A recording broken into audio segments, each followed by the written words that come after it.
doing more to allow food into Gaza? Say it. Should Israel be doing more to allow food into Gaza? What did you say?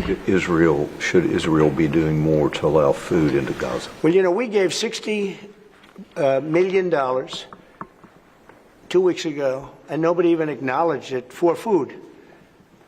And it's terrible. You know, you really at least want to have somebody say thank you. No other country gave anything. We gave $60 million 2 weeks ago for food for Gaza. And nobody acknowledged it. Nobody talks about it. And it makes you feel a little bad when you do that and, you know, you have other countries not giving anything. None of the European countries, by the way, gave. I mean, nobody gave but us. And nobody said, gee, thank you very much. And it would be nice to have at least a thank you. And I took a lot of heat. You know, when I do that, a lot of people aren't happy about that because they say, well, why are we doing it and nobody else? But I think we had a humanitarian reason for doing it. What's going to happen? I don't know. I can tell you that Hamas, as I said would happen, at the end, you know, we've gotten back a lot of hostages, a tremendous number of hostages, most of them. Now we have dead hostages, and the mothers want them back, and we have 20 people approximately, but that are living. But we have a lot of bodies, and the parents want those bodies as much as they would want their child if that child were alive. I met with parents that were, it was so sad. Sir, please get my son back. How is your son doing? Well, he's dead, but they have his body.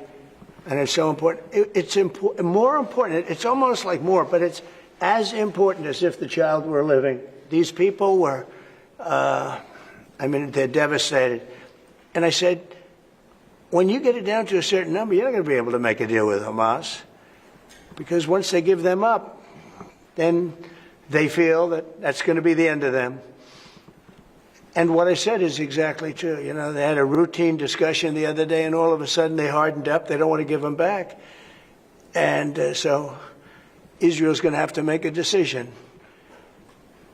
I know what I do, but I don't think it's appropriate that I say, but Israel's going to have to make a decision. Mr. President, when you were in the Middle East, you talked about the images coming out of Gaza and the starving kids. Those images are still going. Many of them are much worse. Thinner children starving. What do you see or feel when you look at those images today? Well, it's terrible. You know, when I see the children, and when I see, especially over the last couple of weeks, and people are stealing the food, they're stealing the money, for the food, they're stealing weapons, they're stealing everything. It's a mess. That whole place is a mess. The Gaza Strip, you know, was given many years ago so that they could have peace. That didn't work out too well.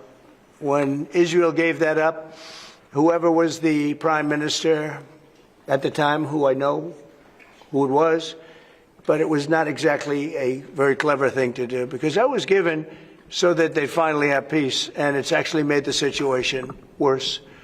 But we'll see what happens.